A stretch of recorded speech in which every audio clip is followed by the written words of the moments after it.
স্বাধীনতার 50 বছর এগিয়েছে বাংলাদেশ, পৃথিবীর বুকে বিস্ময় আমার ছোট্ট বাংলাদেশ। মুক্তিযোদ্ধা, রাজনীতিবিদ, বুদ্ধিজীবী তাদের পাশাপাশি এই অগ্রযাত্রে সবচেয়ে বলিষ্ঠ অবদান এই দেশের সাধারণ মানুষের, আমজনতার। আর তাই আমজনতার কথা বলতেই আবারও ফিরে এলাম রাজনীতির দ্বিতীয় অধ্যায় নিয়ে। এই অধ্যায় আমজনতার। দর্শক, যমুনা টেলিভিশনের কোনো রাজনৈতিক পরিচয় নেই, কোনো বিশেষ দলের প্রতি কোনো দুর্বলতা কিংবা দায়বদ্ধতা নেই। হ্যাঁ, আমাদের দায়বদ্ধতা আছে দেশের কোটি কোটি মানুষের প্রতি, মুক্তিযুদ্ধ ও মুক্তিযোদ্ধাদের প্রতি। তাদের সামনে সত্যকে সত্য আর মিথ্যাকে মিথ্যা হিসেবে তুলে ধরাই আমাদের প্রধান কাজ। কোনো দল কিংবা রাজনীতিবিদকে আঘাত করা আমাদের লক্ষ্য নয়। আমাদের লক্ষ্য নিজেদের ভুলগুলো নিজেরা মিলে খুঁজে বের করা, এগিয়ে যাবার লক্ষ্যে বলবো আগামী সুন্দর বাংলাদেশ নিয়ে আমাদের সবার ভাবনার কথা। আর পুরো সময় আপনাদের সাথে আছি আমি রোকসানা আনসুমান নিকোল। আজকের বিষয় নতুন দানব এলএসডি। আমরা শুরুতেই একজন তরুণীর সঙ্গে কথা বলতে চাই। খুব যুক্তিযুক্ত কারণেই তার পরিচয় আসলে আমরা দর্শকদের সামনে প্রকাশ করছি না। তার কাছ থেকে বেশ কিছু গুরুত্বপূর্ণ তথ্য আসলে আমার জানবার আছে। আপনি তো এলএসডি নিয়েছিলেন, মানে কেন আপনার মনে হলো প্রথমে যে এলএসডি নেওয়াটা মানে নিতে চান আপনি? এটা কি না দেখে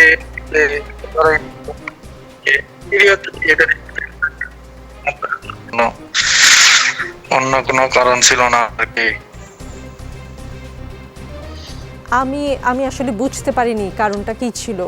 আরেকবার যদি স্পষ্ট করে একটু বলতেন। আচ্ছা, এটা দেখেছি, বিভিন্ন জায়গায় দেখেছি, বিভিন্ন মিউজিশিয়ানরা নিছে বা বিভিন্ন মুভিতে দেখেছি নিছে, তাদের মানে ফিলিংসটা তারা নেটে বিভিন্ন জায়গায় পড়ছি, এর সম্বন্ধে পড়ে এক ধরনের আগ্রহ তৈরি হয়েছে, সেখান থেকে জাস্ট এক্সপিরিয়েন্স করার জন্য আর কি নেয়া। তার মানে কৌতূহল থেকেই নেওয়া, বিষয়টা সেই রকম।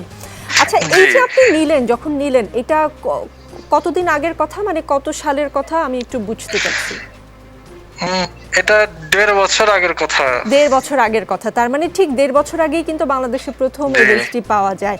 মানে এখন যদি কেউ নিতে চায়, এখন কি বিষয়টা 1.5 বছর আগে যেমন ছিল বেশ সহজলভ্য হয়ে গেছে? মানে ধরেন মনে হলে যে আমি এলএসডি নিব, 24 ঘন্টার মধ্যে কি এটা জোগাড় করা সম্ভব?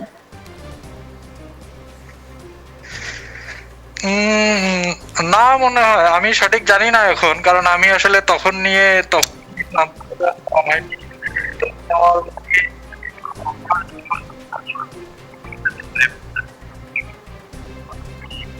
আমরা ঠিক শুনতে পাচ্ছি না তাকে। আরেকবার একটু বলবেন যে মানে ঠিক আছে, আপনি যখন, আমি যতটুকু বুঝতে পেরেছি আপনার কথা, যে আপনি অনেক আগে নিয়েছেন, এখনকার বাজার সম্পর্কে আসলে আপনার ধারণা নাই, কিন্তু আপনি যখন নিয়েছিলেন তখন আপনি যখন নিতে চেয়েছিলেন বিষয়টাকে খুব সহজলভ্য, আপনি কি সহজেই পেয়ে গিয়েছিলেন? আমার মাসখানেক সময় লাগছে আর কি এটা সোর্স খুঁজে বের করতে। আচ্ছা, তখন মাসখানেক সময় লেগেছিল, আপনি 1.5 বছর আগের কথা বলছেন। আমাদের দেশের অনেক তরুণী কি আসলে এই বিষয়ে আগ্রহী হয়ে উঠছে ইদানিং, বা এই গত 1-2 বছর ধরে? আপনি তো একজন তরুণ, আপনার অনেকের সঙ্গে কথা হয়, মানে এই ইয়াবা ছেড়ে এটা কি নতুন ট্রেন্ড হবার কোনো আশঙ্কা দেখা দিয়েছে কিনা? আপনার কাছে কি মনে হয়? জি, বুঝতে পারে নাই, আরেকবার করবেন প্রশ্নটা প্লিজ। আচ্ছা, আমি বলছি যে আমাদের দেশের অনেক তরুণী কি এই যে নতুন মাদক, এই মাদকের বিষয়ে আগ্রহী হয়ে উঠছে কিনা? মানে ইয়াবা বা আগে যে মাদকগুলো তরুণরা নিত সেটা ছেড়ে এটার দিকে বেশি ঝুঁকছে কিনা, বা এটা নতুন ট্রেন্ড হয়ে উঠছে কিনা?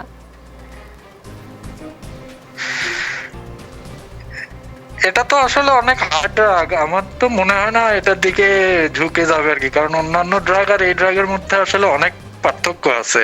আচ্ছা, মানে এটা চাইলেও আসলে নিতে পারবে না, এরকম একটি ড্রাগ আর কি। মানে চাইলেও নিতে পারবে না মানে? অনেক বেশি, মানে অন্যান্য ড্রাগের তুলনায় অনেক বেশি হার্ড ড্রাগ আর কি, চাইলেও নিতে পারবে না বা এডিক্ট হওয়ার চান্সেস কম আর কি। আচ্ছা, আমি ঠিক বুঝিনি যে কেন, কি কারণে আপনি এটা বলছেন যে চাইলেও নিতে পারবে না। আর একটু পরিষ্কার করতেন, যদি আপনার কথা শুনতেও আমার একটু সমস্যা হচ্ছে অবশ্য।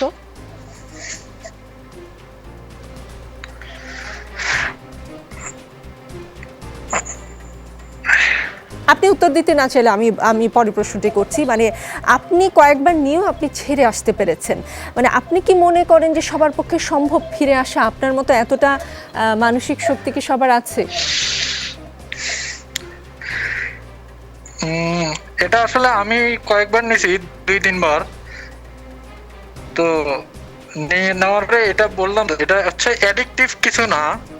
মানে আপনি চাইলেও এখন নিলে পরের দিন নিতে পারবেন না, এইরকম ড্রাগ এটা না আর কি। মানে আচ্ছা। হার্ড ড্রাগ বলতে এটা বডির উপরে অনেক বেশি ইম্প্যাক্ট থাকে, মাথার সাইকোলজিক্যাল ব্রেইনের উপরে অনেক বেশি ইম্প্যাক্ট থাকে, এই কারণে আসলে নিতে পারবে না, এটাই বলতে যাচ্ছিলাম। জি, আপনাকে অনেক ধন্যবাদ। চাইলেও সম্ভব না আসলে। আচ্ছা, আপনাকে অনেক ধন্যবাদ। আমি নিশ্চয়ই আরও বিস্তারিত এই মাদকটি সম্পর্কে জানবো, বুঝবো। অনেক ধন্যবাদ আমাদের সঙ্গে সংযুক্ত হওয়ার জন্য। আমাদের সঙ্গে আছেন মোহাম্মদ আবুল কালাম আজাদ।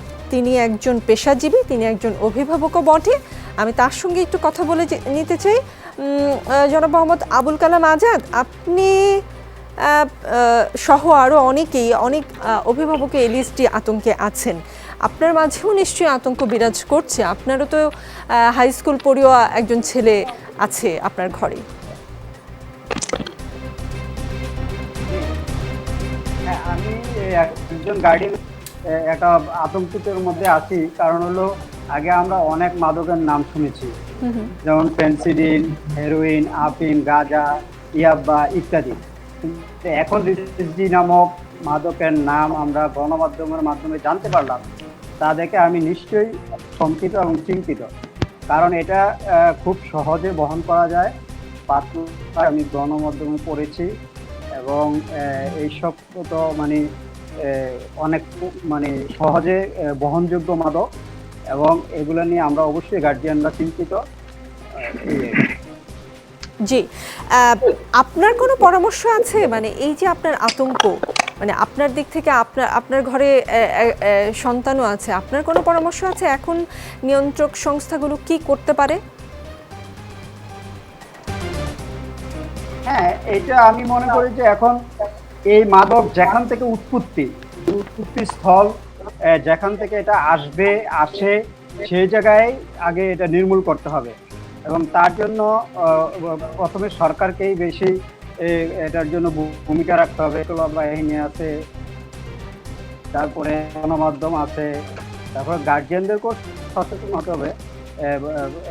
অভিভাবক তার ছেলে মেয়েদেরকে বেশি বেশি সময় দিতে হবে, কোনো উদ্যোপনা আছে কিনা সেদিকে খেয়াল রাখতে হবে, আমি মনে করি।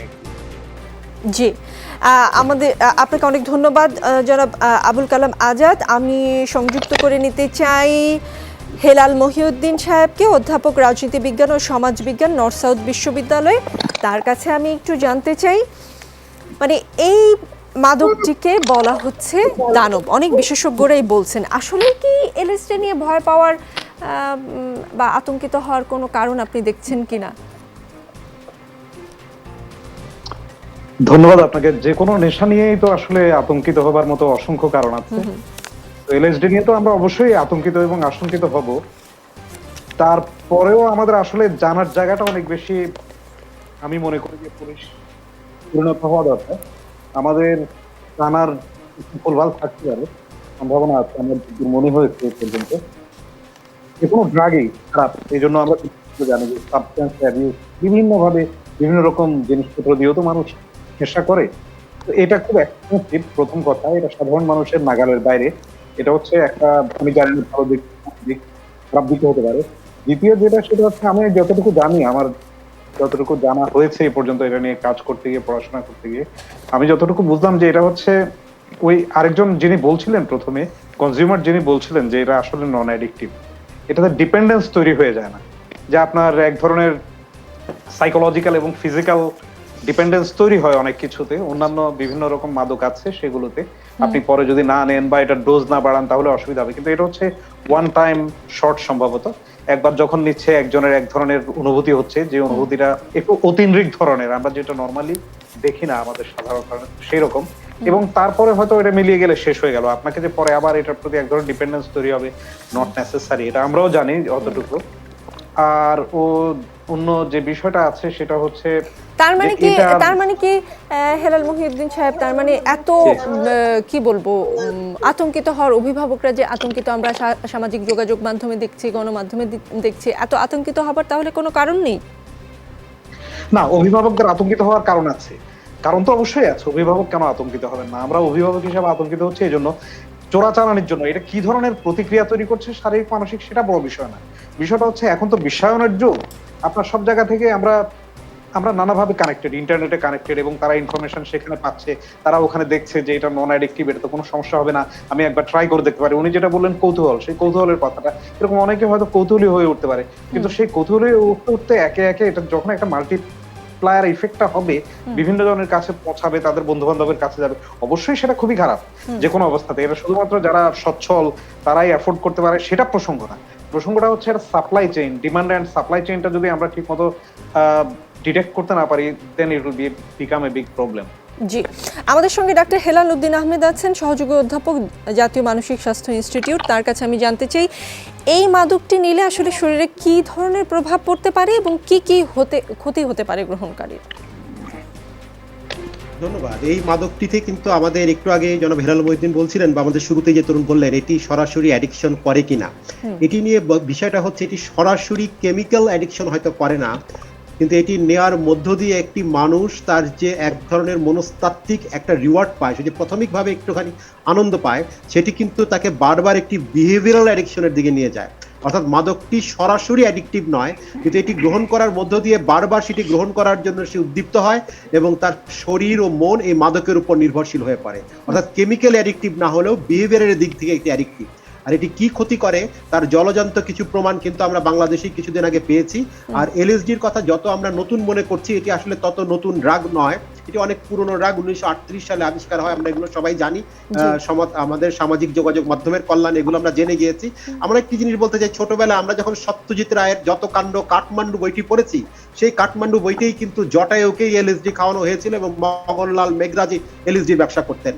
আমি আমার যে পেশাগত জীবনে 2013-14 সালের দিকে কিন্তু একজন এলএসডি রোগীকে আমি চিকিৎসা দেওয়ার সুযোগ ছিল আমার তখন।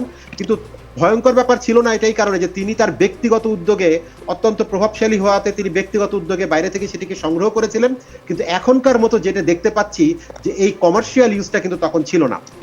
আর এর প্রভাবে একজন মানুষের হৃৎপিণ্ডের উপরে চাপ পড়ে এবং সবচেয়ে বড় যেটা সে হ্যালুসিনেট করে, অর্থাৎ সামনে যা নাই তা দেখে, যা নাই তা শোনে, এবং তার মধ্যে ডিলিউশন, হ্যালুসিনেশন এবং ইলিউশন এগুলো তৈরি হওয়ার কারণে তার বাস্তবতা বোধ থেকে সে নিজেকে আড়াল করে ফেলে এবং তখন কিন্তু সে আত্মহত্যার মতো ঘটনাও ঘটাতে পারে, নিজেকেও আঘাত করতে পারে, আবার হত্যার মতো ঘটনাও ঘটাতে পারে। যেটা ঢাকা বিশ্ববিদ্যালয়ের শিক্ষার্থী হাফিজুরের ক্ষেত্রে ঘটেছিল।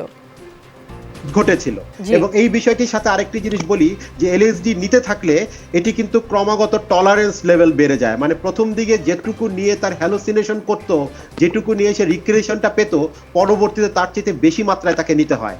তখন এটি বেশি মাত্রায় নেওয়ার কারণে একদিকে তার আমরা বলি চোখের মনি বড় হয়ে যায়, হৃৎপিণ্ডের গতি বেড়ে যায়, হ্যালুসিনেশন করতে থাকে, ইলিউশন করতে থাকে, এবং সে লম্বা মাপের দিকে কিন্তু সে, আমরা যদি দীর্ঘ সময়ের দিকে তাকাই, তার ভিতরে ডিপ্রেশন এবং অন্যান্য মানসিক রোগগুলো হওয়ার প্রবণতা থাকে। আমরা একটি জিনিসই বলবো যে এলএসডি অত্যন্ত মারাত্মক একটি ড্রাগ। এটি অ্যাডিকশন করে কি করে না, এটির কার্যকারিতা কিভাবে, এগুলো নিয়ে আমরা প্রচার মাধ্যমে কম কথা বলে আমরা যদি একটি জিনিস স্থাপিত করতে পারি যে অত্যন্ত মারাত্মক ড্রাগ, মানুষকে মৃত্যুর দিকে ঠেলে দেয়, মানুষকে হত্যাকারী করতে পারে, আত্মহত্যাকারী করতে পারে, এই বিষয়টিকে যদি আমরা তুলে ধরতে পারি সেটি খুব গুরুত্বপূর্ণ। এটি অত্যন্ত ক্ষতিকর একটি ড্রাগ। জি ডাক্তার হেলাল উদ্দিন, আপনার কথা শুনেও আমার তাই মনে হচ্ছে আপনি যেসব ক্ষতিকর দিকগুলোর কথা বললেন সেটা হলে তো অবশ্যই ভয় পাওয়ার যথেষ্টই কারণ আছে। আমাদের সঙ্গে মেহেদী হাসান আছেন, উপপরিচালক মাদকদ্রব্য নিয়ন্ত্রণ অধিদপ্তর বগুড়া। তাকে আমরা সংযুক্ত করেছি। একে তো তিনি মাদকদ্রব্য নিয়ন্ত্রণ অধিদপ্তরের সঙ্গে জড়িত আছেন, তার মধ্যে একটা বিশেষ বিষয় আছে, সেটা হচ্ছে 2019 সালে প্রথম যখন দেশে এলএসডি ধরা পড়ে সেই অভিযানের সঙ্গে তিনি জড়িত ছিলেন, আমি যদি ভুল করে না থাকি মেহেদী হাসান।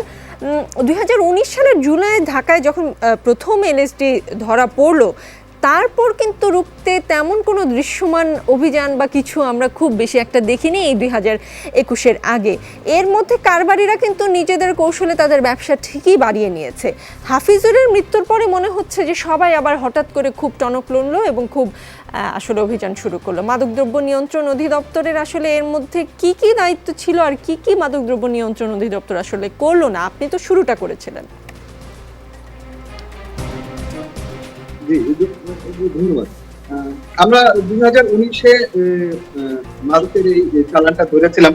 প্রথমে আমাদের কাছে যে ইনফরমেশনটা ছিল যে কানাডা থেকে আমাদের যে আসামি ছিল উনি এই মাদকটা নিয়ে এসেছে এবং এখানে এসে মেইনলি গুলশান, বনানী, উত্তরা, ডিওসিস এইসব এলাকায় ওনারা এলএসডি ব্যবহারটা করেছে। মানে প্রথমে দেখা যাচ্ছে যে বাচ্চাদের বা তার ফ্রেন্ড সার্কেলে এইটা ব্যাপ্তিটা করাতে চেয়েছে এবং এটা নিয়েই তারা আসলে কাজ করেছে। তখন আসলে সোর্সের মাধ্যমে আমরা তাদের আটক করতে সমর্থ হই এবং এলএসডির সকম সে ব্লটিং পেপার যেটা বলা হয়, ব্লটিং পেপারের সাথে কেমিক্যাল নিয়ে এসেছিল, সেই কেমিক্যালটা সহ আমরা উদ্ধার করতে সমর্থ হই। তখন আসলে আমরা এয়ারপোর্ট বেস যেটা আছে, এয়ারপোর্ট বেসটা আসলে নজরদারিটা জোরদার করি যে এয়ারপোর্টের মাধ্যমে জানি নিয়ে আসতে না পারে। এরপরে পরবর্তীতে তার ফ্রেন্ড আনার কথা ছিল, যে ডিটেলস আমরা পেয়েছিলাম, কিন্তু ওই মানে আমাদের আসামি, অভিযুক্ত আসামি ধরে করার পর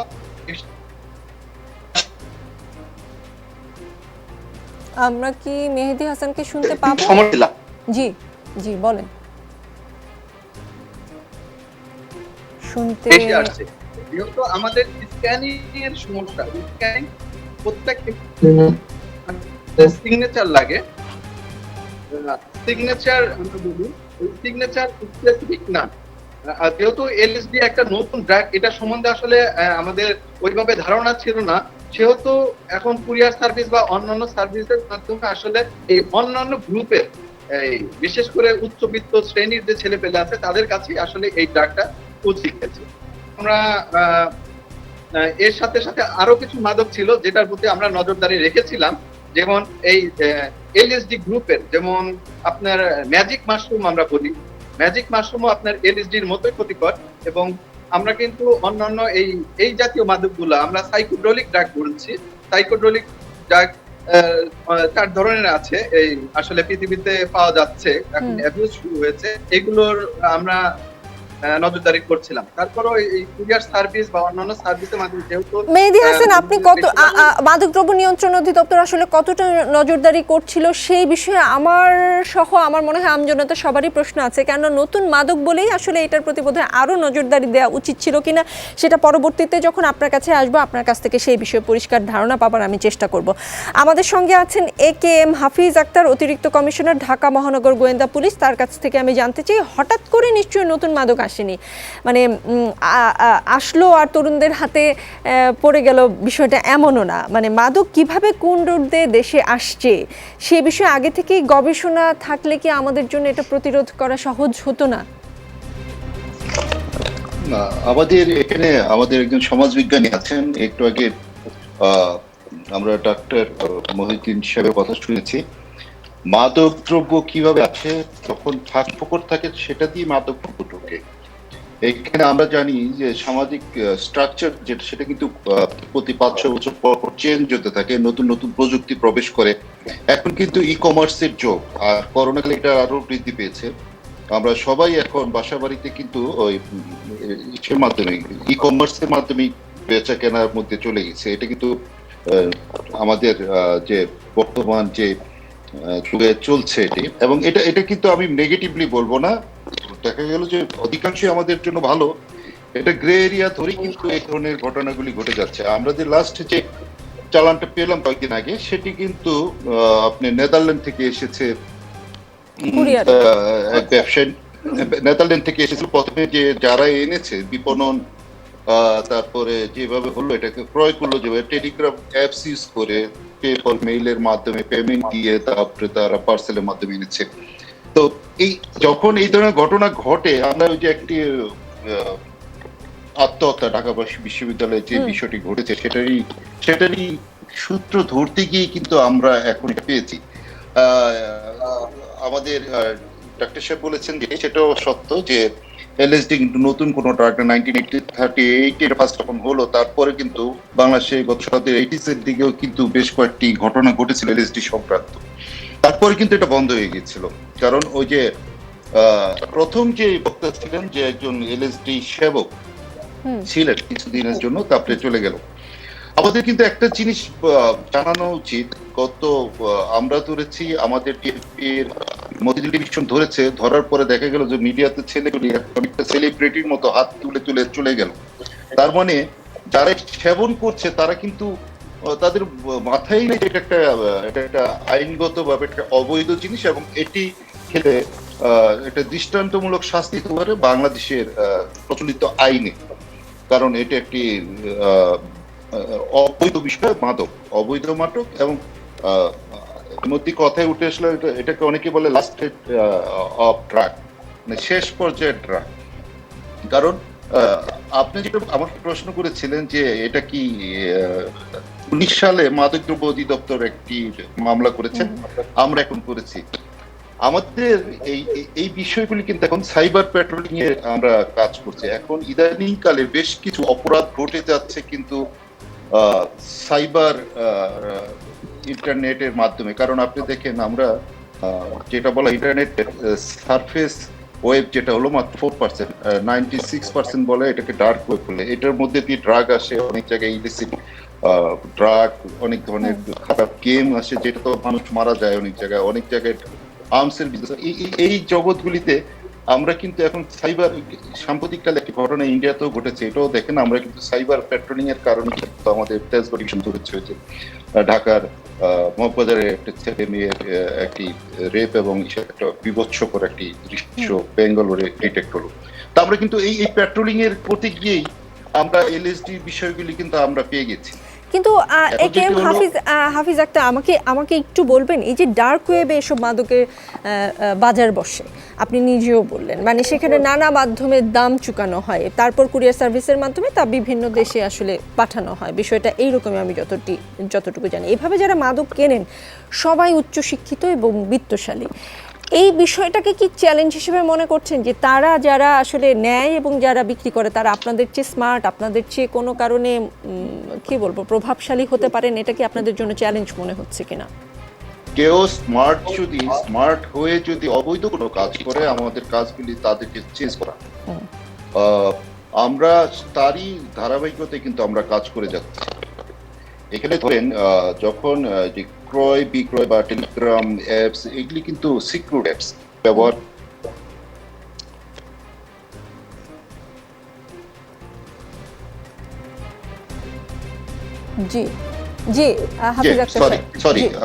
আমি বলছি, এগুলো আনার পরেও আমাদের যে প্রচলিত আইনে যে কোনো মাদকগুলি, যে মাদকদ্রব্য আইনের মধ্যে বিপণন, ক্রয় এবং গ্রহণ, প্রথম যে গ্রহণও করেছেন, এগুলি যদি হাতে নাতে ধরা পড়ে অবশ্যই সে আইনের আওতায় যাবে।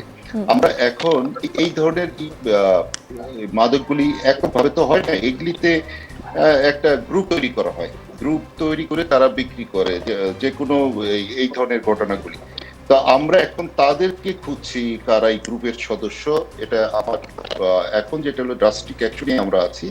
আমরা হয়তো সামনে আরো কিছু দিনের মধ্যে এই কাজগুলি আমরা আরো অ্যাগ্রেসিভলি করব। কিন্তু একটা বিষয় হলো যে এই ড্রাগটি আমাদের এই আলোচনায় উঠে এসেছে যে ড্রাগটি কিন্তু খুব সারা বাংলাদেশ ব্যাপী হওয়ার সম্ভাবনা কম, যেহেতু একটি কস্টলি ড্রাগ, এবং আরেকটি হলো যে এটি যে নগরের বিত্তশালীদের মধ্যে এখন পর্যন্ত আছে। হাফিজ আক্তার, আপনাকে একটা কথা আমি মনে করে দিতে চাই, যখন ইয়াবা প্রথম আসলো, ইয়াবাও বলা হচ্ছিল উচ্চবিত্তের এটি মাদক, কেননা এটা কিনতে অনেক টাকা লাগে। এখন ইয়াবা কি বলবো, ঘরে ঘরে দোকানে দোকানে পাওয়া যায়। কাজে কোনটা উচ্চবিত্তের মাদকের মনে হয় আসলে ধনী গরিব বিভেদ না করে সাবধান থাকাটাই বোধহয় ভালো। আমি আবারও আপনার কাছে আসবো। আমাদের সঙ্গে সাকিব বিন রশিদ আছেন, curriculum and material development specialist, BRAC youth platform. Sakib bin Rashid, আপনাকে এই অনুষ্ঠানে আমন্ত্রণ জানানোর কারণ হচ্ছে আপনি তরুণদের মধ্যে বেশ জনপ্রিয়, আপনি তরুণদের সাথে অনেক ধরনের আসলে অ্যাক্টিভিটিসে জড়িত। আপনার কাছে আমি জানতে চাই যে জীবনটা তো সুন্দর এমনিতেই, তাই না? মাদক কেন নিতে হবে আমাদের, বা আসলে তরুণরা কেন এই নানান ধরনের মাদকের কি বলবো এক্সপিরিয়েন্স নিতে চায়, কেন তারা আসলে এত কৌতূহলী মাদকের বিষয়ে?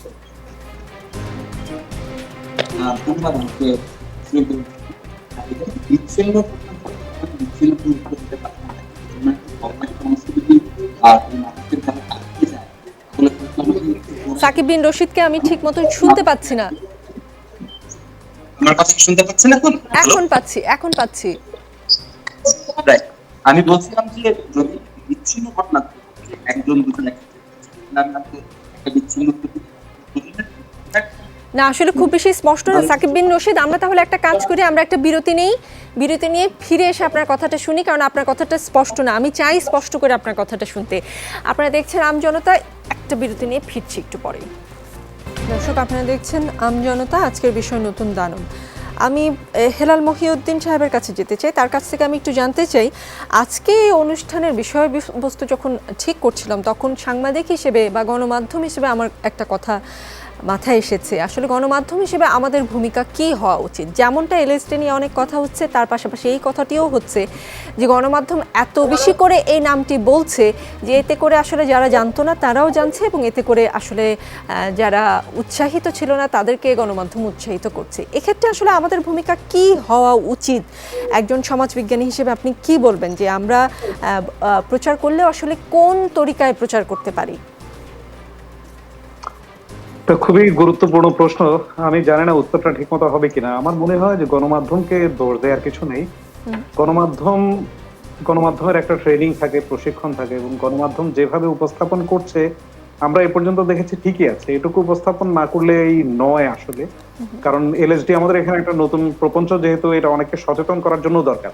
কারণ অন্য গণমাধ্যমের বাইরে আপনার যে অনলাইন প্ল্যাটফর্ম যেটা আছে এটা সবার কাছে এতই উন্মুক্ত, এতই অ্যাক্সেসিবল। আপনি গণমাধ্যমে যদি এখানে রাশ টেনে ধরেন, এখানে নিয়ন্ত্রণ আরোপ করতে যান যে এটা অন্য কোনো ভাবে কাউকে ইম্প্যাক্ট করতে পারে, তারা কিন্তু অন্য অল্টারনেটিভ মাধ্যম যেগুলো আছে ইন্টারনেট থেকে কিন্তু তারা সব ইনফরমেশন পাচ্ছেই, এবং সেখানেও অসংখ্য ভুল ইনফরমেশন আছে।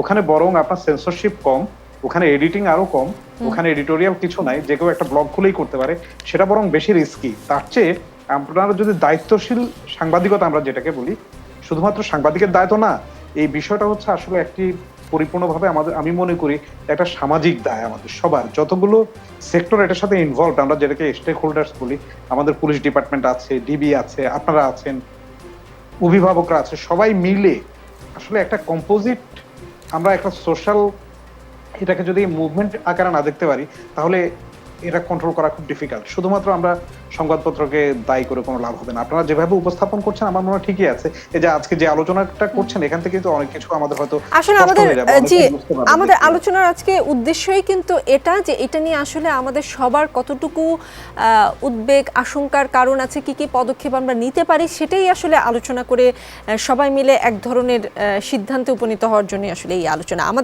আমি AKM হাফিজ আক্তারের কাছে আবারও যেতে চাই এবং তার কাছে জানতে চাই বিভিন্ন গণমাধ্যমের যে খবর তার মাধ্যমে জানতে পারি যে খামের মাধ্যমে পোস্টেজে এর আগে অন্তত 6 বার এসেছিল এই ভয়ঙ্কর মাদক। বিমানবন্দরের এই কড়া নিরাপত্তা ব্যবস্থার ভিতরে এই ভয়াবহ মাদক দেশে আসলে কিভাবে ঢুকলো, এটা শনাক্ত করা যদি কঠিনই হয় তাহলে ভবিষ্যৎ কি হবে?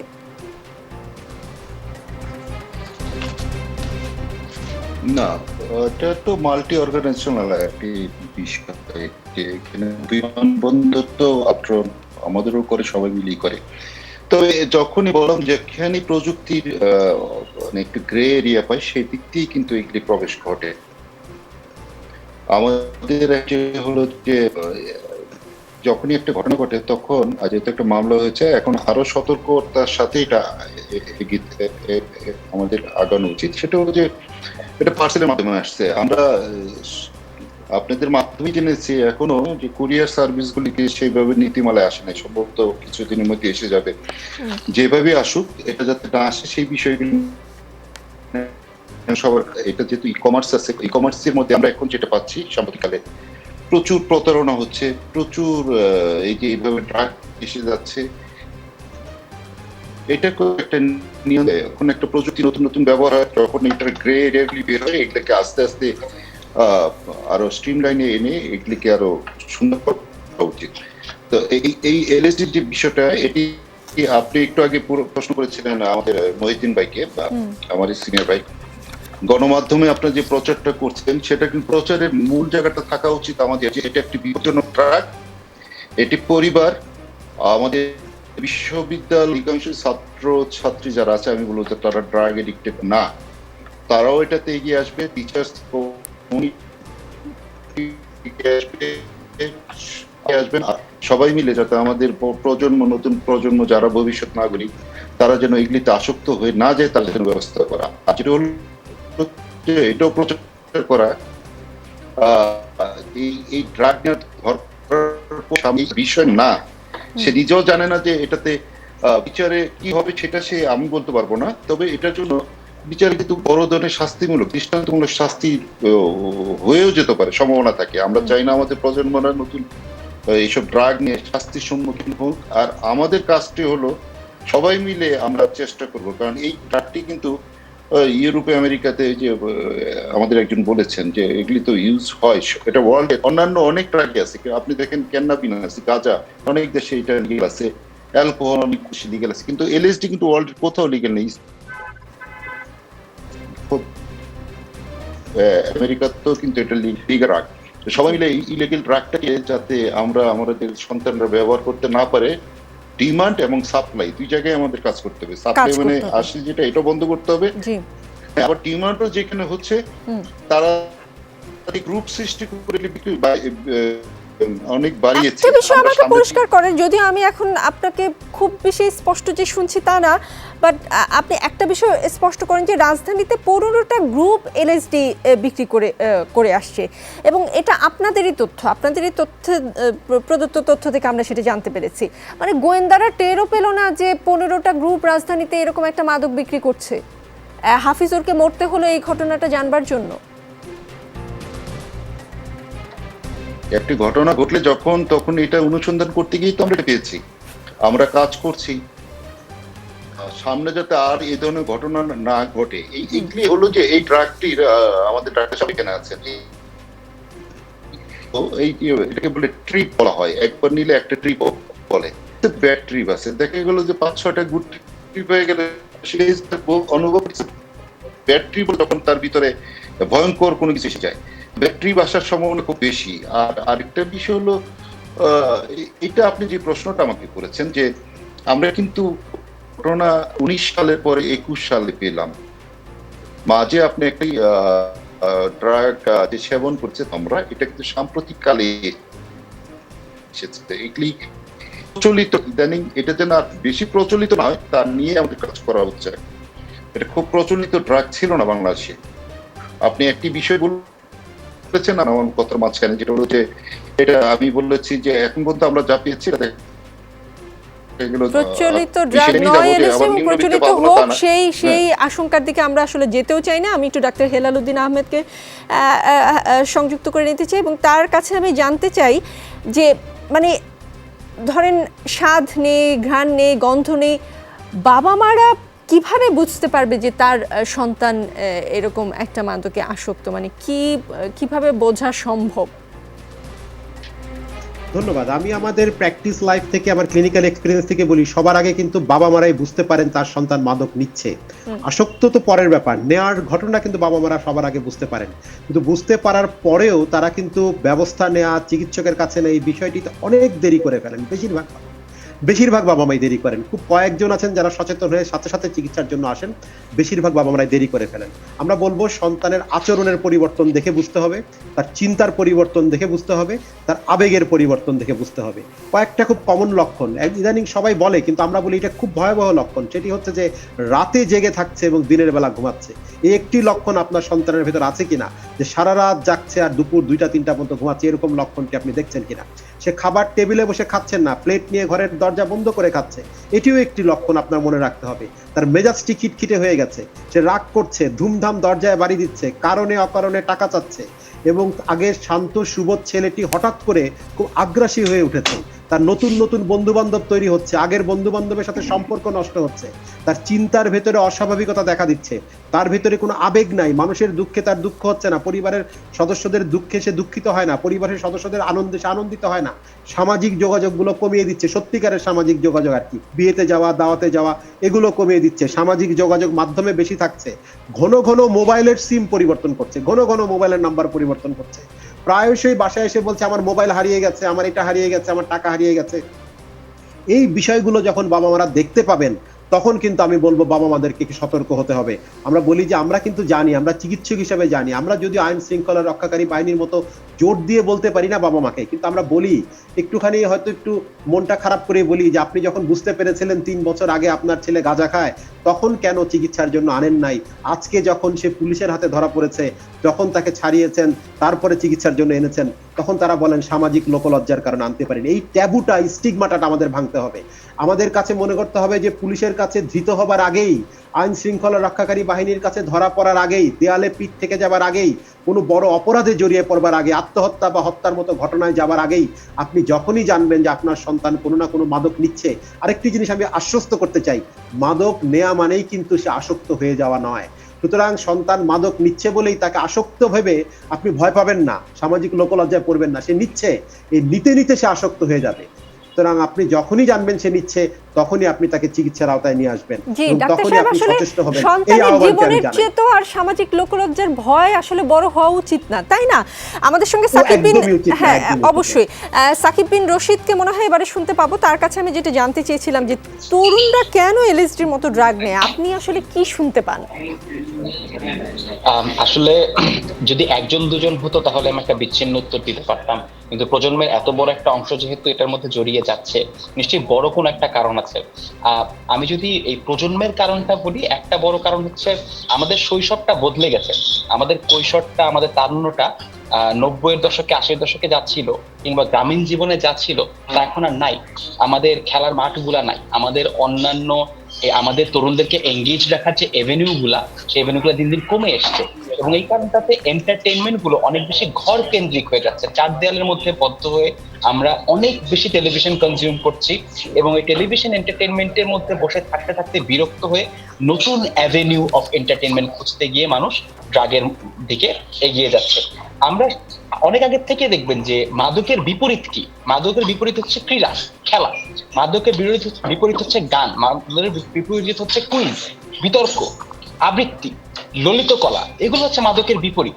আপনি যত বেশি এই ক্রীড়া, বিতর্ক, খেলা এগুলোর মধ্যে আপনার ছেলে মেয়েকে নিয়ে আসতে পারবেন, বাবা মা যত বেশি খেলার মাঠে তার বাচ্চাকে পাঠাবেন, তত আমার মনে হয় যে এগুলোতে কমে আসবে। হ্যাঁ, পড়াশোনার তো অবশ্যই প্রয়োজন আছে, কিন্তু একটা মানুষ 8 ঘন্টা 12 ঘন্টা পড়াশোনা করছে, এটাও কিন্তু মানসিকভাবে স্বাস্থ্যকর কিছু হতে পারে না। সুতরাং ওই ব্যালেন্সটা থাকা দরকার, সুন্দর কৈশোর থাকা দরকার, সুন্দর তারুণ্য থাকা দরকার। জি, আমি একটু মেহেদী হাসান সাহেবের কাছে আবার যেতে চাই। তার কাছে আমি জানতে চাই যে সে সময় যাদের ধরেছিলেন তারা দেশে ব্লটিং পেপার কিনে তাতে পরিমাণ মতো তরল এলএসডি মিশিয়ে ব্লট তৈরি করতে পারতো, যতদূর আমি জানি। এখন নিশ্চয়ই আরও নানা উপায় রপ্ত করেছে মাদক ব্যবসায়ীরা, মানে এবারও অনলাইনে কেনাবেচার বিষয়টি কিন্তু সামনে এসেছে। সার্বিকভাবে ভয়াবহ মাদকের বিস্তার ঠেকাতে মাদকদ্রব্য নিয়ন্ত্রণ অধিদপ্তর আসলে কতটা শক্তিশালী অবস্থানে আছে? আমার গতবারে আপনার প্রশ্নের শেষ রিয়াকশনটা কি ছিল আপনার নিশ্চয়ই মনে আছে? জি, বর্তমানে আমাদের সম্মানিত মহাপরিচালক মহোদয়, উনি আমাদের মাদক দ্রব্য নিয়ন্ত্রণ অধিদপ্তরের ঢেলে সাজানো কাজ করছে। মাদক দ্রব্য নিয়ন্ত্রণ অধিদপ্তরের এই জন্য সবচেয়ে বেশি দরকার সেটা হলো আমাদের একটা এক্সপার্ট গ্রুপ গঠন করা দরকার, যারা এই ধরনের মাদক সম্বন্ধে জানবে। বিশেষ করে আমরা এই নতুন নতুন মাদককে বলছি এনপিএস।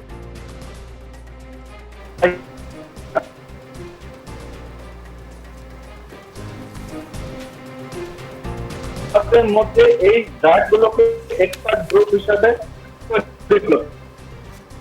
এই আমরা চিনতে পারি, তাহলে আমাদের এটা নিয়ন্ত্রণ করা সম্ভব। বর্তমান বিশ্বে দেখা যাচ্ছে যে এনপিএস এর ভয়াবহতা দেখা দিয়েছে। প্রতিটা দেশে এই এলএসডি কথাই যদি আমি বলি, এলএসডি এখন পর্যন্ত 32টা দেশে সহায়তা করেছে, এবং বাংলাদেশ এর মধ্যে অন্যতম। মানে একটি বেশিরভাগ এই এলএসডিটা আসছে কিন্তু আপনার কানাডা, নেদারল্যান্ড, এই ইউরোপিয়ান কান্ট্রি বা আমাদের আমেরিকা, ইংল্যান্ড, এই ধরনের দেশ থেকে। তো আমাদের যদি এদের দেশের ড্রাগ নেচার গুলো এখনই আমরা অ্যানালাইসিস করতে পারি, আমরা যদি আমাদের এদের উপর এই ড্রাগ গুলোকে জানতে পারি, নজরদারি করতে পারি, তাহলে আমাদের নিয়ন্ত্রণ করা সম্ভব। আর আমাদের যেটা সবচেয়ে বেশি দরকার সেটা তো আমাদের এয়ারপোর্টে যেমন ক্যানাইন, আমরা যেটা বলি যে কুকুরের মাধ্যমে ড্রাগ চিহ্নিত করা, ওই জিনিসটা দরকার। এবং আমাদের যে প্যাসেঞ্জার গুলো যাবে তাদেরকে স্ক্যানিং ভালোভাবে করা দরকার। বিশেষ করে যারা এই ওয়েস্টার্ন ইউরোপ এবং এইসব দেশ থেকে আসছে, এরা এলএসডি কথা যদি আমি বলতে পারি, এলএসডি আপনার কিন্তু কাগজ, এটা নর্মাল স্ক্যানে ধরা খুবই মানে অসম্ভব। এখন আমাদের এয়ারপোর্টে যে স্টাফ পোস্ট গুলো আছে, আমাদের এয়ারপোর্টে আমার যতদূর মনে হয় যে 27টা এজেন্সি কাজ করে বিভিন্ন, তো ওনারা যদি এলএসডি সম্বন্ধে বা এই নিউ সাইকোট্রিক সাবস্টেন্স আমরা বলছি নতুন নতুন ড্রাগ সম্বন্ধে জানে, তাহলে কিন্তু আমাদের এটা নিয়ন্ত্রণ করা সম্ভব। আপনারা কিছুদিন আগেও দেখবেন যে আমরা কিন্তু খাত নামক একটা মাদকটা ধরেছিলাম, এবং আমরা পরপর 10টি চালান ধরার পর এই বাংলাদেশে কিন্তু তারপর আমরা খাতের কোনো চালান পাইনি। তো এরকম যদি আমরা এলএসডির ব্যাপারেও মানে সচেতন হই এবং সবাই মিলে কম্বাইনলি সবাই যদি আমরা কাজ করি, তাহলে আমার মনে হয় যে প্রতিহত করা সম্ভব। অবশ্যই সবাই মিলে কাজ না করলে আসলে এই ধরনের বিপদ থেকে বাঁচার তো আসলে খুব কমই সুযোগ আছে। আমি হেলাল মহিউদ্দিন সাহেবের কাছে যেতে চাই এবং তার কাছে আমি জানতে চাই এইরকম কি কোনো ভাববার সুযোগ আছে কিনা যে এলএসডি তো বড় লোকের সন্তানের জন্য এটা দামি মাদক, বেশি ছড়িয়ে পড়ার আশঙ্কা নেই, কাজেই অতটা উদ্বেগের আসলে কারণ নেই যে জনগোষ্ঠীর বড় একটি অংশ এতে আসক্ত হবে। এই ধরনের ভেবে আসলে শান্তিতে ঘুমাবার কোনো সুযোগ আছে কিনা? কোনো সুযোগ নেই। কি কারণে আপনাকে আমি বলি যে বিষয়টা হচ্ছে এটা নকল বেরোয় এবং আমাদের দেশে এটা খুব বেশি হয়। দেখা গেল বাইরে থেকে এখন যেটা এসছে এর বদলে একটা খুব হয়তো টক্সিক কোনো একটা জিনিস এবং কন্টামিনেটেড কোনো একটা বিষয় বাজারে চলে এলো, যেহেতু যখন দেখা যাবে যেটা খুবই এক্সপেন্সিভ এবং সম্ভবত আমরা বলতে পারি না, হয়তো হাফিজুরের বেলাও এমনটা ঘটেছে যে ব্যাড ট্রিপটা যেটা এটা হওয়ার হয়তো ওই কারণেই হয়েছে। হয়তো আস্তে আস্তে ওরা চেষ্টা করছে যে কিভাবে এটা ম্যানুফ্যাকচার করা যায়, এখানে লোকালি তৈরি করা যায়, কারণ বাইরে থেকে আনা অনেক ঝক্কির। এই যে এতগুলো ঝক্কি পেরিয়ে পে করে তারপর নানাভাবে এই বিজনেসের সাথে ঢুকে যদি লোকালি প্রডিউস করা যায়, হয়তো আজে বাজে অন্যান্য কোনো জিনিসপত্র দিয়ে অন্য কোনো কেমিক্যাল এজেন্ট দিয়ে ওরা লোকালি তৈরি করা, সেটা অনেক বেশি বিপজ্জনক। এটা আমাদের পাবলিক হেলথের জন্য খুবই বড় রিস্ক এবং তাদের আমাদের যে ইয়াং যুব সমাজ যেটা আছে সেটা অনেক বেশি ভালনারেবল হয়ে উঠবে আসলে আপনার এটার জন্য। এটা হচ্ছে একটা বড় রিস্কের জায়গা। আদারওয়াইজ এটা শুধুমাত্র যে বড় লোকরা অ্যাফোর্ড করতে পারবে, অ্যাফোর্ডাবিলিটি কোশ্চেন না কিন্তু, কারণ এমন অনেক লোক আছে খুবই গরিব, এমন বস্তির লোকও আছে যে নেশাগ্রস্ত, একসময় সে হেরোইন যে সময় এক্সপেন্সিভ ছিল হেরোইন নেওয়া শুরু করলো, তো তার এটার জন্য সে হয়তো এমন সব কাজকর্ম শুরু করলো, অপরাধ প্রবণ হয়ে উঠলো, ডাকাতি করা শুরু করলো, বা যেখান থেকে খুব সহজে টাকা পয়সা জোগাড় করা যায়। অন্যান্য অপরাধ তো আসলে মাদকের হাত ধরেই তৈরি হয়। প্রথম আমার মনে হয় যে গেটওয়েটা হচ্ছে মাদক, এবং মাদকের অ্যাডিকশনটাও ওই গেটওয়েটা হচ্ছে মাদকই, মাদকের কৌতূহলটা হচ্ছে গেটওয়ে, তারপর এখান থেকে আস্তে আস্তে লোকজন ভিতরের দিকে যাওয়া শুরু করে। সো ভয়ের জায়গাটা হচ্ছে ওইটা যে আপনার সাপ্লাই চেইনটা যদি ঠিকমতো ডিটেক্ট করা না যায় এবং এটা ডিমান্ড ক্রিয়েশন যেটা হচ্ছে এখন ইয়াংদের মাঝে, এটা যদি বন্ধ না করা যায় তাহলে এটা একটা কনসার্টেড এফোর্ট লাগবে, আপনার টু ওয়ে এফোর্ট লাগবে। একটা হচ্ছে যে ডিমান্ড সাইডটা স্টপ করতে হবে যাতে ডিমান্ড তৈরি না হয়, আর সাপ্লাই যেটা সেটা বন্ধ করতে হবে। তো এটা সাপ্লাই এর মূল জায়গাটা যেহেতু ইন্টারন্যাশনাল, আমরা জানি যে কানাডা, আমেরিকা, নেদারল্যান্ডস এবং অন্যান্য দেশ থেকে আসছে, সেটা কারণ ওরা এটা অস্ট্রেলিয়া এইসব দেশ থেকে আসছে, আমাদের এখানে আশেপাশে এগুলো তৈরি হওয়ার সুযোগ নাই। সুতরাং ওদের সাথেও আমাদের এক ধরনের আসলে যোগাযোগ লাগবে, স্পেশালি ডিটেকটিভ ব্রাঞ্চের। আমি জানি না যে আমাদের এখানে ব্যবস্থাটা কিরকম আছে, কিন্তু অপরাধ দমনের জন্য এবং মাদক দমনের জন্য এরা আন্তর্জাতিক এবং আন্তর্দেশীয় এবং রিজিওনাল এক ধরনের যদি আপনার পুলিশি ব্যবস্থা না তৈরি করা যায় তাহলে এটা খুব ডিফিকাল্ট এগুলো ঠেকানো। কারণ এখন এত ছোট জিনিস, ব্লটিং এতই ছোট যেটা জিব্বার নিচে দেওয়া যায়। আপনি যে নিয়ে এসে আমরা যখন কিছুদিন আগে ধরা পড়লো, ওনারা যখন ধরলেন, ডিটেকটিভ ব্রাঞ্চ যখন ধরলো, দেখা গেল যে 2000টা ব্লটিং পাওয়া গেছে না, ব্লটিং স্ট্রিপ 2000 ব্লট 200টি ব্লট, পরে আরো ধরা হচ্ছে, এখনো আমাদের আরো ধরা হচ্ছে, হয়তো আরো বেরোবে। জি, আমি তাহলে আপনার এই জানবার বিষয়টা একটু জেনেই আসি একেএম হাফিজ আক্তারের কাছ থেকে। তার কাছে জানি যে যেসব দেশ থেকে আসলে আসছে সেসব দেশের সাথে আসলে আন্তর্দেশীয় যোগাযোগের কোনো পরিকল্পনা আপনাদের আছে কিনা, বা পুলিশের আলাদা কোনো সেল কাজ করবে কিনা এটার জন্য, বা অনলাইনে এলএসডি গুণাগুণ বর্ণনা করে কিন্তু বহু সাইট আছে, এটা নিশ্চয়ই আপনি জানেন। এই সাইটগুলোর বিষয়ে আসলে কি সিদ্ধান্ত হবে? আমি আপনার আগের আপনার মহিউদ্দিন ভাই যে কথাগুলি বললো, আপনি একটি বিষয় আমাকে বলতে জানতেন, আমরা যখন একটা ঘটনা ঘটে এটা কিন্তু এই হিস্ট্রিগুলি আমরা নিই, বা ওয়ার্ল্ডের অন্য দেশে কি অবস্থা আছে সেই বিষয়গুলি আমরা নিই, যেটা দেখা গেল এই ড্রাগটি মূলত তরুণ সমাজে হ্যালুসিনেশনের জন্যই তারা মূলত ব্যবহার করে। এটার ক্ষতিকর প্রভাব যেটি সেটা হলো, যদি লং টাইম এবং যদি অধিক মাত্রা নেয় তাহলে পার্মানেন্ট হ্যালুসিনেশন হওয়ার একটা সম্ভাবনা থাকে, যেটাকে অনেকে সাইকোসিস রোগ, আমার ডক্টর সাহেব এখানে মহিউদ্দিন ভাই আছেন, ডক্টর মহিউদ্দিন, উনি জানেন এই বিষয়গুলি। তো এইগুলি যে এটা অন্য ড্রাগ থেকে এটা কিন্তু একটু ডিফারেন্ট টাইপ ড্রাগ। যখন ব্যাটারি হয় তখন কিন্তু সে হত্যা, আত্মহত্যা এইসবের বিষয়ে চলে যায়। তো এই কারণে আমরা যে বিভিন্ন দেশে ইউএসএ বা ইউরোপিয়ান কান্ট্রিতে কি কেন ব্যবহার করে এগুলি কিন্তু আমরা স্টাডি করা আছে, সেটাতেই আমি একটা কনক্লুশনে আমি যাবো না, কারণ কোনো কনক্লুসিভ বলা যাবে না। সেটাতে আমি বলেছি বাংলাদেশের জন্য এটা ঢাকা, চট্টগ্রাম, সিলেট এইসব এলাকার জন্য যারা বিশ্ববিদ্যালয় বা গুলশান বনানীতে থাকেন এইসব ছেলেমেয়েদের মধ্যে এগুলির অ্যাডিকশনটা বেশি পাওয়া যাওয়ার সম্ভাবনা আছে, কিন্তু অন্য যে পাবো না তা আমি এখন কনক্লুসিভ বলতে পারবো না। আমরা এখানে কাজ করছি। আপনি একটা প্রশ্ন করেছিলেন এই কারণে যে এটা কেন নিম্নবিত্ত না উচ্চবিত্ত, এই কারণে আমি একটু বললাম এটা ডিফারেন্ট টাইপ ড্রাগ।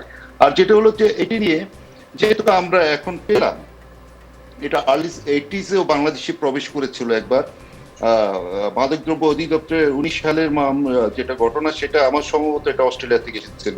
আর শুধুমাত্র ব্লট হিসাবে আসবে তা না, এটা কিন্তু অনেক কমিউনিটি আসতে পারে। এখন কে কিভাবে আনবে সেগুলি আমাদের সবগুলি জায়গায় আমাদেরকে নজরদারি করতে হবে। হাফিজ আক্তার, আমাকে একটু বলবেন যে অনলাইনে এলএসডি গুণাগুণ বর্ণনা করে অনেকগুলো সাইট আছে, এই সাইটের বিষয়ে আপনারা কিছু ভেবেছেন কিনা? না, এটা সাইটের থেকে আসে না। আমি প্রথমেই বলেছি এটা টেলিগ্রামের মাধ্যমে মিস্টার টিম নামে একজন নেদারল্যান্ডের এক মাদক ব্যবসায়ী, আমি এসেছে বলিনি, আমি বললাম অনলাইনে এমন অনেকগুলো সাইট আছে, ভিডিও আছে, এলএসডি গুণাগুণ বর্ণনা করছে তারা আসলে বিক্রি করার জন্য। সেই সব সাইটের বিষয়ে আপনাদের কোনো সিদ্ধান্ত আছে কিনা? অবশ্যই অবশ্যই অবশ্যই অবশ্যই আমরা এগুলি নিয়ে কাজ করছি। এখানে আমাদের সাইবার টিম আছে, আমাদের আছে সিআইডি, র্যাব, আমাদের সিটিটিসি, ডিবি, সবারই আছে। আমরা এগুলি নিয়ে কাজ করছি। আপনারা কাজ করছেন। জি, সাকিব বিন রশিদ কি আমাদের সঙ্গে যুক্ত আছে? তার কাছ থেকে আমি একটু জানতে চাই। না, সাকিব বিন রশিদকে আমরা আসলে পাচ্ছি না, তার সাথে সংযুক্তি করতে পারছি না। আমি একটু ডাক্তার হেলাল উদ্দিন আহমেদের কাছে যেতে চাই এবং জানতে চাই যদি কেউ আসলে এটাতে আসক্তি হয় না এরকম একটা, আপনাদের কথাবার্তাতে আমি বুঝলাম এটা আসলে ট্রিপ অনুযায়ী নেয়, কিন্তু এই ট্রিপের মধ্যে যদি কেউ ঢুকেই যায় তাহলে এখান থেকে বের হয়ে আসার উপায় কি? মানে কেউ যদি নিজে থেকে বের হয়ে আসতে চায় বা তার পরিবার, আসলে তখন তাৎক্ষণিকভাবে তার করণীয়টা কি? অবশ্যই আমরা বলবো যে মানে সব সমস্যার যেমনি সমাধান আছে, এটি থেকে বের হয়ে আসার উপায় আছে। তাকে শুধু ইচ্ছা করতে হবে, তার পরিবারকে চাইতে হবে এবং উপযুক্ত জায়গায় মানসিক স্বাস্থ্য বিশেষজ্ঞদের শরণাপন্ন হয়ে এই চিকিৎসাটা নিতে হবে। আমরা এখানে সংক্ষেপে যেটা বলবো সেটা হচ্ছে যে তাদেরকে প্রথমে আমরা ডিটক্সিফিকেশন, অর্থাৎ এই মাদকটি নেয়ার পর তার যে হ্যালুসিনেশন হচ্ছে বা যে শারীরিক উপসর্গ হচ্ছে, মানসিক উপসর্গগুলো হচ্ছে, সেটি কমানোর জন্য আমরা ব্যবস্থা নিব। কখনো কখনো ওষুধের প্রয়োজন হয়, কখনো কখনো ওষুধ ছাড়াও আমরা ব্যবস্থা নিতে পারি। সেই ডিটক্সিফিকেশনের পরের ধাপটি হচ্ছে তাকে মোটিভেশনাল ইন্টারভিউইং বলি আমরা, মানে তাকে মোটিভেট করে কিভাবে তাকেও তার পরিবারকে মোটিভেশনাল ইন্টারভিউইং করা যায়, কিভাবে সে যাতে মাদক না নেয় সেই চেষ্টা। এবং তৃতীয় ধাপটি হচ্ছে রিল্যাপস প্রিভেনশন এবং রিহ্যাবিলিটেশন, যাতে পরবর্তীতে সে আবার এই ধরনের কোনো মাদক না নেয়। সুতরাং চিকিৎসা পদ্ধতি আছে, বিজ্ঞানসম্মত চিকিৎসা আছে, একটু সময় হয়তো লাগে, কিন্তু ধৈর্য ধরে যদি বিজ্ঞানের উপর আস্থা রেখে আমরা চিকিৎসাটি নিতে পারি তাহলে যে এই মাদক একবার নিয়েছে তার কিন্তু সুস্থ হয়ে যাওয়ার আমরা কি হাফিজুরকে বাঁচাতে পারতাম? হাফিজুর যে স্টেজে গিয়েছিল এই রকম কেউ হলে মানে তাকে কি আসলে ওই সময় আসলে তাকে বাঁচানোর জন্য কি করা যেত? আচ্ছা, ওই সময় আমি যতটুকু ভিডিও দেখলাম যে কেউ না কেউ ভিডিও করেছে এবং আশেপাশে একাধিক ব্যক্তি হয়তো সেখানে ছিলেন। আমরা বলবো সেই সময়টার সর্বপ্রথম তার প্রয়োজন ছিল মেডিকেল ট্রিটমেন্ট, অর্থাৎ দ্রুততর সময়ে তাকে হাসপাতালে যদি উপস্থিত করানো যেত এবং তার মেডিকেল ট্রিটমেন্ট করে তার রক্তক্ষরণটি বন্ধ করা যেত, সেটি ছিল তার প্রাথমিক চিকিৎসা। এবং তার পরবর্তীতে মানসিক স্বাস্থ্য বিশেষজ্ঞদের সহায়তায় তার এই এলএসডির বিষয়ক যে চিকিৎসা সেটি কিন্তু করানো সম্ভব ছিল। এই বিষয়গুলো যদি আমরা মাথায় রেখে তড়িৎ চিকিৎসা গ্রহণ করতে হবে। চিকিৎসা নিয়ে কোনো ধরনের ডিলে করা যাবে না। আমি যখনই জানবো, যখনই শুনবো, যখনই বুঝবো তখনই তাকে আর্লি ইন্টারভেনশন, দেরি করা যাবে না। সব তরফ থেকে, সবগুলো উইংস থেকে আসলে খুব তাৎক্ষণিক পদক্ষেপ নিতে হবে। আমরা আর কোনো হাফিজুরকে হারাতে চাই না, আর কোনো বাবা মাকে এই রকম আসলে কি বলবো, এইরকম দুঃখজনক ঘটনার মধ্য দিয়ে যেতে হোক, সেটা আমরা আসলে চাই না। দর্শক, আমজনতা দেখবেন, আগামীকাল একই সময়ে আবারও দেখা হবে। আমজনতা দেখুন, আমজনতার শক্তি, বড় শক্তি।